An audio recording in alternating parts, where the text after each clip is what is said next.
Antarctica और किसी भी कॉन्टिनेंट जैसा नहीं है। हमारे प्लेनेट के सबसे साउदर्न मोस्ट पॉइंट पर स्थित यह एक्सट्रीम्स की भूमि है। यहाँ की हार्श कंडीशंस और आइसोलेशन इसे एक यूनिक और फैसिनेटिंग जगह बनाते हैं। यह अर्थ का सबसे ठंडा, सबसे हवादार और सबसे सूखा कॉन्टिनेंट है। यहाँ की टेम्परेचर्स इतनी लो होती हैं कि यह एक फ्रोजन डेजर्ट की तरह लगता है। एक विशाल बर्फीले रेगिस्तान में ढका हुआ अंटार्कटिका ऊंचे ग्लेशियर्स, मजेस्टिक आइसबर्ग्स और वाइल्ड लाइफ की एक सरप्राइजिंग अरे का घर है। यहाँ के हार्श एनवायरनमेंट के बावजूद पेंगुइन्स, सील्स और अन्य क्रीचर्स थ्राइव करते हैं। अपनी हार्श कंडीशंस के बावजूद अंटार्कटिका अर्थ के क्लाइमेट और ओशन करंट्स को रेगुलेट करने में एक क्रूशल रोल निभाता है। यहाँ की बर्फ और समुद्र की करंट्स ग्लोबल क्लाइमेट पैटर्न्स को प्रभावित करती है। कॉन्टिनेंट का आइस शीट अर्थ पर आइस का सबसे बड़ा सिंगल मैस सूर्य के प्रकाश को वापस स्पेस में रिफ्लेक्ट करता है, जिससे हमारे प्लैनेट को ठंडा रखने में मदद मिलती है। यह रिफ्लेक्टिव सरफेस ग्लोबल वार्मिंग को स्लो करने में मदद करती है। सादर्न ओशन, जो अंटार्कटिका को घेरता है, एटमॉस्फेयर से कार्बन डाइऑक्साइड की वास्ट अमाउंट्स को अब्सॉर्ब करता है, क्लाइमेट चेंज को कम करने में एक वाइटल रोल निभाता है। यह oceanic carbon sink global carbon cycle का एक महत्वपूर्ण हिस्सा है।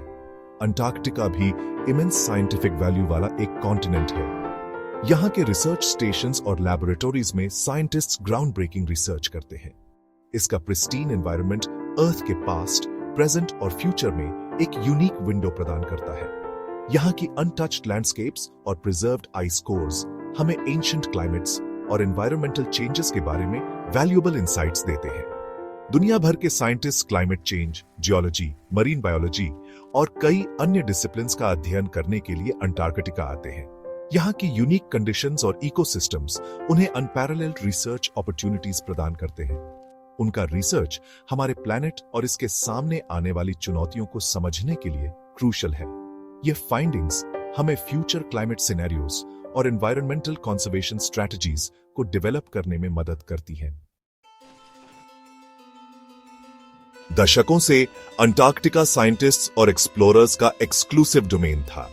यह एक ऐसा स्थान था जहां केवल कुछ ही लोग जा सकते थे, और वे भी विशेष मिशनों के लिए। हालांकि रिसेंट ईयर्स में कॉन्टिनेंट ने टूरिज्म में वृद्धि देखी है। अब यह स्थान एडवेंचर सीकर्स और नेचर लवर्स के लिए एक आकर्षण का केंद्र बन गया है।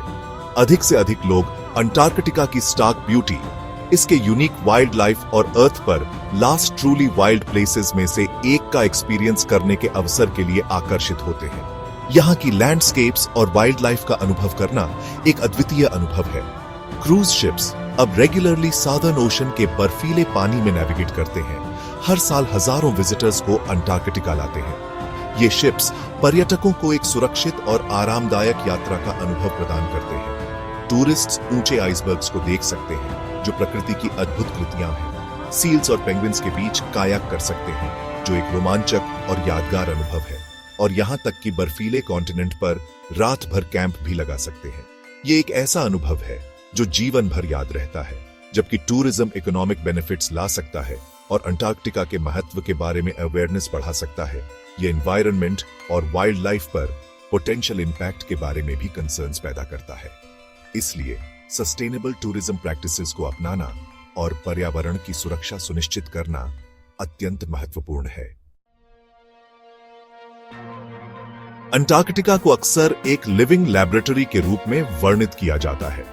इसका एक्सट्रीम एनवायरनमेंट साइंटिस्ट्स को climate change, geology, marine biology, astronomy और कई अन्य डिसिप्लिन्स का अध्ययन करने के यूनिक अपॉर्चुनिटीज प्रदान करता है। कॉन्टिनेंट में फैले रिसर्च स्टेशंस के scientist Antarctic ice sheet, southern ocean और कॉन्टिनेंट के यूनिक इकोसिस्टम पर क्लाइमेट चेंज के इफेक्ट्स का अध्ययन कर रहे हैं। वे आइस कोर्स को एक्सट्रैक्ट करने के लिए बर्फ में गहरी ड्रिलिंग भी कर रहे हैं, जो पास्ट क्लाइमेट चेंज के वैल्यूएबल रिकॉर्ड्स प्रदान करते हैं। यह रिसर्च करंट क्लाइमेट चेंज की पेस और मैग्नीट्यूड और ग्लोबल स्केल पर इसके पोटेंशियल इंपैक्ट्स को समझने के लिए क्रूशल है। अंटार्कटिका क्लाइमेट चेंज की फ्रंट लाइंस पर है। कॉन्टिनेंट अलार्मिंग रेट से वार्म हो रहा है, जिससे ग्लेशियर्स एक्सेलरेटेड पेस से मेल्ट हो रहे हैं, आइस शेल्व्स कोलैप्स हो रहे हैं और सी लेवल्स बढ़ रहे हैं। इन चेंजेस के पूरे प्लैनेट के लिए गंभीर इंप्लीकेशंस हैं। एंटार्क्टिक आइस शीट का मेल्टिंग समुद्र के बढ़ते स्तर में एक मेजर कंट्रीब्यूटर है, जिससे दुनिया भर के कोस्टल कम्युनिटीज को खतरा है। सदर्न ओशन का वार्मिंग मरीन इकोसिस्टम्स को प्रभावित कर रहा है, मरीन स्पीसीज के डिस्ट्रीब्यूशन और अबंडेंस को प्रभावित कर रहा है। अंटार्कटिका में चल रहे चेंजेस क्लाइमेट चेंज को एड्रेस करने की अर्जेंट नीड की स्टार्क रिमाइंडर है। सेक्शन 5, जीवन का नाजुक जाल। अंटार्कटिका का अनोखा पारिस्थितिकी तंत्र। अपनी कठोर परिस्थितियों के बावजूद अंटार्कटिका जीवन से भरपूर है। यहाँ की बर्फीली भूमि और ठंडे पानी में कई अद्वितीय प्रजातियां पाई जाती हैं, जो इस क्षेत्र की विशेषता है।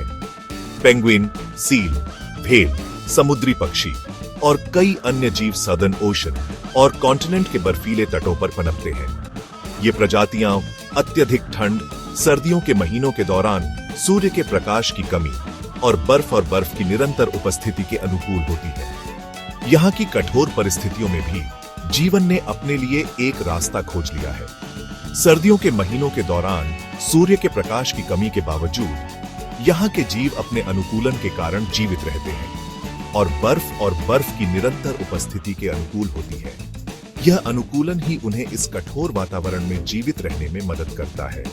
अंटार्कटिक इकोसिस्टम इंटरकनेक्टेड और डेलिकेटली बैलेंस्ड है। यहाँ के जीव एक दूसरे पर निर्भर होते हैं और एक जटिल खाद्य जाल बनाते हैं। इकोसिस्टम के एक हिस्से में बदलाव के अन्य हिस्सों पर कैस्केडिंग इफेक्ट्स हो सकते हैं। यह संतुलन बहुत नाजुक है और इसे बनाए रखना बहुत महत्वपूर्ण है।